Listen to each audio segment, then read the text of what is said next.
ರಾಜ್ಯ ಬಿಜೆಪಿಯಲ್ಲಿ ದಿನೇ ದಿನೇ ಹೊಸ ರಾಜಕೀಯ ಬೆಳವಣಿಗೆಗಳು ನಡೆಯುತ್ತಿದ್ದು ದಿನದಿಂದ ದಿನಕ್ಕೆ ಭಿನ್ನಮತದ ಹೊಗೆ ಜಾಸ್ತಿ ಆಗ್ತಾನೇ ಇದೆ. ವಿಜಯೇಂದ್ರ ನಾಯಕತ್ವದ ವಿರೋಧಿ ಬಣ ದೊಡ್ಡದಾಗುತ್ತಿದ್ದು ಎಲ್ಲವೂ ಸರಿಯಿಲ್ಲ ಎಂಬ ಸ್ಪಷ್ಟ ಸಂದೇಶ ರವಾನೆಯಾಗಿದೆ.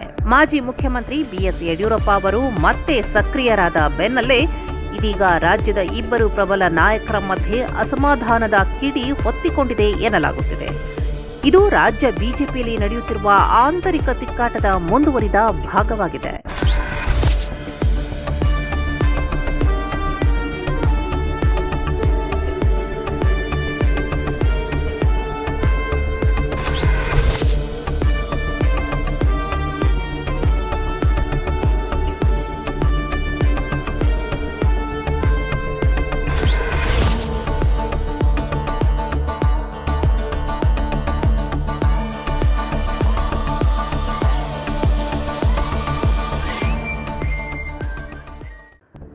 ಒಂದು ಕಾಲದ ಆಪ್ತರಾಗಿದ್ದ ಮಾಜಿ ಮುಖ್ಯಮಂತ್ರಿಗಳಾದ ಬಸವರಾಜ ಬೊಮ್ಮಾಯಿ ಮತ್ತು ಬಿಎಸ್ ಯಡಿಯೂರಪ್ಪ ನಡುವೆ ಅಸಮಾಧಾನ ಏರ್ಪಟ್ಟಿದೆ ಎಂಬ ಸುದ್ದಿ ರಾಜಕೀಯ ಪಡಸಾಲೆಯಲ್ಲಿ ಬಿಸಿ ಬಿಸಿ ಚರ್ಚೆಗೆ ಕಾರಣವಾಗಿದೆ.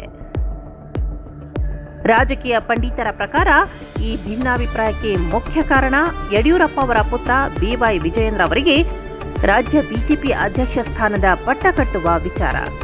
ಲಭ್ಯವಿರುವ ಮಾಹಿತಿ ಪ್ರಕಾರ ಬಸವರಾಜ ಬೊಮ್ಮಾಯಿ ಅವರು ವಿಜಯೇಂದ್ರ ಅವರ ನೇಮಕಕ್ಕೆ ತೀವ್ರ ವಿರೋಧ ವ್ಯಕ್ತಪಡಿಸಿದ್ದಾರಂತೆ. ಅಷ್ಟೇ ಅಲ್ಲ, ವಿಜಯೇಂದ್ರ ವಿರುದ್ಧ ಪಕ್ಷದ ವರಿಷ್ಠರಿಗೆ ಬೊಮ್ಮಾಯಿ ದೂರು ನೀಡಿದ್ದಾರೆ ಎನ್ನಲಾಗಿದೆ. ಇದರ ಜೊತೆಗೆ ಬೊಮ್ಮಾಯಿ ಅವರು ತಮ್ಮ ಆಪ್ತರಾಗಿರುವ ವಿ ಸುನೀಲ್ ಕುಮಾರ್ ಪರ ಬ್ಯಾಟ್ ಬೀಸುತ್ತಿದ್ದು, ಸಾಧ್ಯವಾದರೆ ನನ್ನನ್ನೇ ಪರಿಗಣಿಸಿ ಎಂದು ವರಿಷ್ಠರ ಬಳಿ ಪ್ರಸ್ತಾವ ಇಟ್ಟಿದ್ದಾರೆ ಎಂಬ ಮಾಹಿತಿ ಕೂಡ ಲಭ್ಯವಾಗಿದೆ.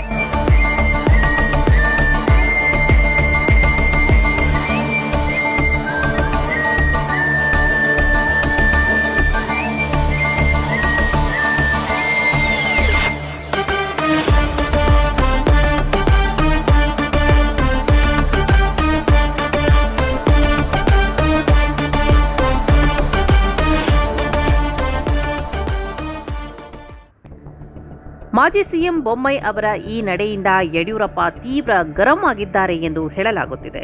ಈ ಬೆಳವಣಿಗೆ ರಾಜ್ಯ ಬಿಜೆಪಿಯಲ್ಲಿ ಬಣ ರಾಜಕೀಯವನ್ನು ಮತ್ತಷ್ಟು ತೀವ್ರಗೊಳಿಸಿದ್ದು, ರಾಜ್ಯಾಧ್ಯಕ್ಷರ ಆಯ್ಕೆಗೆ ಹೊಸ ರಂಗು ಬಂದಿದೆ. ಇತ್ತ ರಾಜ್ಯ ಬಿಜೆಪಿ ಆಂತರಿಕ ಕಚ್ಚಾಟದಿಂದ ನಲುಗಿ ಹೋಗಿದೆ. ರಾಜ್ಯಾಧ್ಯಕ್ಷರು ಏನೇ ಹೋರಾಟ ಕೈಗೆತ್ತಿಕೊಂಡ್ರೂ ಪಕ್ಷದೊಳಗಿನ ಭಿನ್ನರ ಬಣ ಅಪಸ್ವರ ತೆಗೆಯುತ್ತಿದೆ.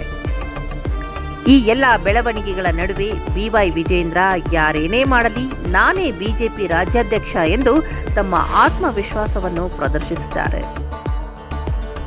ವಿಜಯೇಂದ್ರ ಅವರ ಈ ಹೇಳಿಕೆ ಪಕ್ಷದಲ್ಲಿ ತಮ್ಮದೇ ದರ್ಬಾರ್ ಇರುತ್ತದೆ ಎಂಬ ಸಂದೇಶ ರವಾನಿಸಿದ್ದು, ರಾಜ್ಯ ಬಿಜೆಪಿ ಘಟಕಕ್ಕೆ ಜುಲೈ ಅಂತ್ಯದಲ್ಲಿ ಸರ್ಜರಿ ಖಚಿತ ಎಂಬ ಮಾತುಗಳು ಕೇಳಿಬರುತ್ತಿವೆ.